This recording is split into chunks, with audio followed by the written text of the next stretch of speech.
Hello, welcome to Lalitha's lovely kitchen. நாம் இன்னைக்கு பார்க்க போகிற recipe very very very healthy one, which is கீரை மசியல். ஒவ்வொருத்தரும் ஒரு ஒரு மாதிரி பண்ணுவா.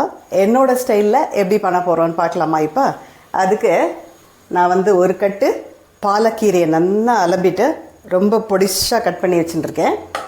அதுக்கப்புறமா அதுக்கு சேர்க்க வேண்டிய சின்ன வெங்காயம் ஒரு 20-25 க்ளீனாக கட் பண்ணி வச்சுட்டுருக்கேன். ஏன்னா அப்போ தான் சீக்கிரமாக வதங்கும் அப்படின்னு சொல்லிவிட்டு. இது டொமேட்டோ, ஒரு 2 டொமேட்டோ. இது புளி இருக்கிற டொமேட்டோ, நாட் பெங்களூர் டொமேட்டோ. இதுவும் எடுத்து வச்சுட்டுருக்கேன். அதுக்கு சேர்க்க வேண்டிய சாமானை நம்ம வரிசையாக ஒன்று ஒன்றா நான் சேர்க்கும் போதே நம்ம பார்க்கலாம். ஸோ நான் இந்த பேனில் ஒரு 2 table spoon, not teaspoon, table spoon கொஞ்சம் நிறையவே விட்டுருக்கேன், பார்த்தா தெரியறது இல்லையா? ஸோ அதுக்கு முதல்ல கொஞ்சம் ஜீரகம் சேர்க்கலாம். ஜீரகம் பொரியும் போது நான் ஒரு 5 பச்சை மிளகாயை கீத்தி வச்சுட்டுருக்கேன். பச்சை மிளகாய் நல்லா காரம் இருக்கும். ஸோ 5 பச்சை மிளகாய். அந்த பச்சை மிளகா கொஞ்சம் வதங்கும்போது இது கூட நம்ம ஒரு 10 பூண்டு பல்ல எடுத்து அதை இப்படி நச்சு வச்சுட்டுருக்கேன். ஸோ க்ரஷ் பண்ண பூண்டு அதோடு சேர்க்குறேன். அது ஒரு மாதிரி மனம் நல்லாயிருக்கும், அதனால சும்மா க்ரஷ் பண்ணி வச்சுட்டேன். ஸோ இந்த பூண்டு கொஞ்சம் இப்படியே வதங்கும்போது இது கூட கருவேப்பிலை இதோட சேர்க்கலாம். கருவேப்பிலையும் சேர்த்து கொஞ்சம் வதங்கிறது தெரியறது இல்லையா உங்களுக்கு? இந்த பூண்டு கொஞ்சம் பச்சை வாசனை போய் கொஞ்சம் ஒரு கோல்டன் ப்ரௌன் லைட்டாக போனப்பறம், ஏன்னா மிச்சதெல்லாம் போடும்போது அது தன்னால் வதங்கிடும். ஸோ இப்போ இது கூட இந்த சின்ன வெங்காயம் கட் பண்ணினது எடுத்துட்டுருக்கேன். உங்களுக்கு சப்போஸ் சின்ன வெங்காயம் இல்லைன்னா தெர் இஸ் நோ ப்ராப்ளம். பெரிய வெங்காயத்தை கூட நீங்கள் க்ளீனாக கட் பண்ணி இதோட சேர்க்கலாம். இது இப்படியே கொஞ்சம் வதங்கட்டும். இப்போ ஆனியன் வதங்கின்னு இருக்கு. இந்த சமயத்தில் கொஞ்சோண்டு மஞ்சப்பொடி ஆட் பண்ணிக்கலாம். இப்படியே வதங்கும்போது இது கூட நான் கட் பண்ணி வச்சுருக்கிற 2 டொமேட்டோவை அது கூட ஆட் பண்ணுறேன். டொமேட்டோவும் இது கூட சேர்ந்து கொஞ்சம் வதங்கட்டும். ஸோ இப்போ வதங்கியாச்சு. இப்போ நான் இந்த பாலக்கு போடுறேன். பாலக்கீரையை நீங்கள் எந்த கீரை வேணாலும் ஆட் பண்ணிக்கலாம். அரைக்கீரை, முளைக்கீரை எது வேணால் ஆட் பண்ணிக்கலாம். இந்த பாலக்கீரை என்னென்னா ரொம்ப இலசாக ரொம்ப சூப்பராக கிடச்சிது. அதனால நான் I thought I'll make with this. Any keerai you can use it. மெந்தை கீரையிலையும் இது மாதிரி பண்ணலாம். அதில் கொஞ்சம் ஒரு கசப்பு இருக்கும். பட் இது இந்த மாதிரி பண்ணும்போது உங்களுக்கு இதை நிறைய ஐட்டம்ஸ்க்கு இதை யூஸ் பண்ணலாம். ஸோ ஒரு 1/2 டம்ளர் தண்ணியும் அதோடு ஆட் பண்ணியிருக்கேன்.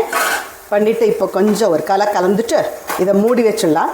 ஏன்னா கீரை நல்லா வேகணும். பொடிசாக நறுக்கிக்கோங்க, அப்போ தான் உங்களுக்கு சீர்க்க வேகும். அந்த கட்டை கிட்டே இல்லாமல் கொஞ்சம் நல்லா ஆஞ்சு க்ளீனாக நறுக்கிண்டோன்னா this will help a lot. இது கண்டிப்பாக உங்களுக்கு 8 to 10 minutes ஆகும் இது நல்லா வேகிறதுக்கு. அதனால் நடுப்புற நம்ம கண்டிப்பாக இதை திறந்து பார்க்கலாம். There is no problem. So நான் என்ன பண்ணியிருக்கேன்னா இப்போ அது கூட இதுக்கு சேர்க்க வேண்டிய உப்பை மட்டும் சேர்த்துட்றேன். உப்பை சேர்த்துட்டு இப்போ இதில் தண்ணி இருக்குது, மூடி வைக்கிறேன். இன்கேஸ் நம்மளுக்கு பார்க்கணுன்னா நடுவில் திறந்து பார்த்துக்கலாம். So that will help. Okay, so இது நல்லா வேகட்டும். ஸோ உப்போடு சேர்ந்து நம்ம போட்டிருக்கிற டொமேட்டோ எல்லாமே சேர்ந்து நல்லா வேகட்டும்.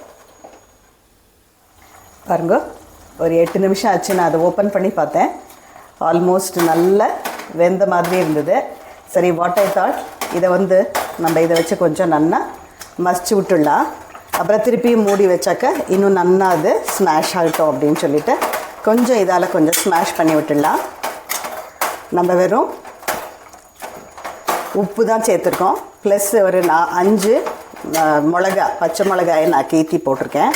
ஸோ இந்த மாதிரி ஸ்மாஷ் பண்ணும்போது என்ன ஆகும்னா அந்த பச்சை மிளகாயோட காரமும் இதுக்கு நல்லா இறங்கிடும். ஸோ இப்படி இருக்கும்போது கொஞ்சம் இன்னும் ஒரு 3 minutes மூடி வைக்கிறேன். கொஞ்சம் நல்லா வேகட்டும். பாருங்க, இது நல்லா சேர்ந்து வெந்தாச்சு.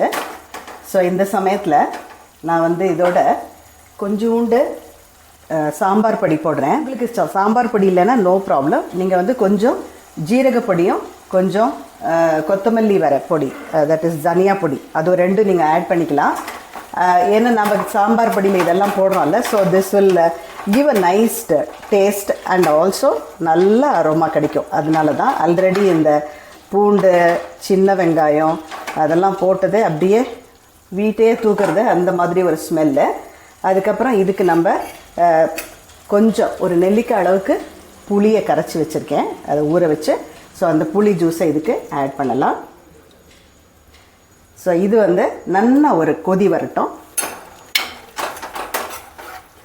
புளியோடு சேர்ந்து இது நல்லா கொதிக்கணும். டேஸ்ட்டை என்ஹான்ஸ் பண்ணுறதுக்காக வேண்டி கொஞ்சமாக அதுக்கு வெல்லம் சேர்க்குறேன். இது கம்ப்ளீட்லி ஆப்ஷனல். உங்களுக்கு வேணும்னா சேர்க்கலாம், இல்லை வேண்டாம்னா you can just omit this.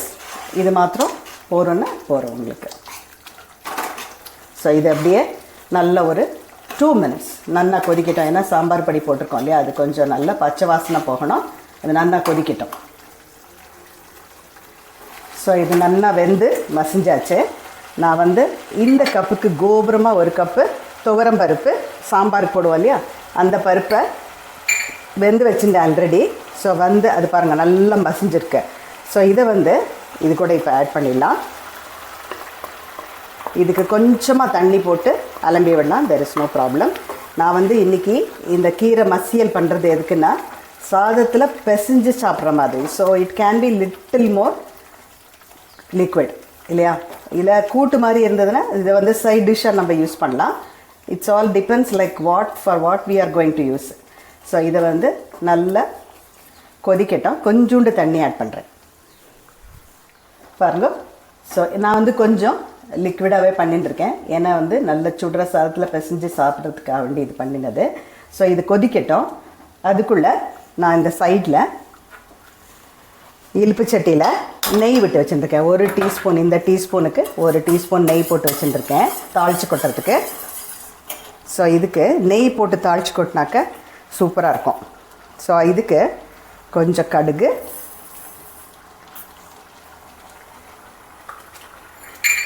கடுகு வெடிக்கட்டும். கடுகு வெடிக்கும்போது அது கூட இன்னும் கொஞ்சம் கருவேப்பிலையும் போட்டுடலாம். ஸோ இது நல்லா கொதிச்சாச்சு.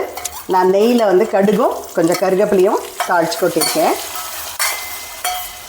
ஸோ இந்த மாதிரி கீரை மசியல் பண்ணி நல்ல சண்டேஸில் இது மாதிரி நம்ம பண்ணும்போது it will be very nice. பாருங்க நல்ல மனம் ஊற தூக்குறது சூப்பராக இருக்குது. ஸோ நம்மளோட கீரை மசியல் ரெடி ஆகிடுது.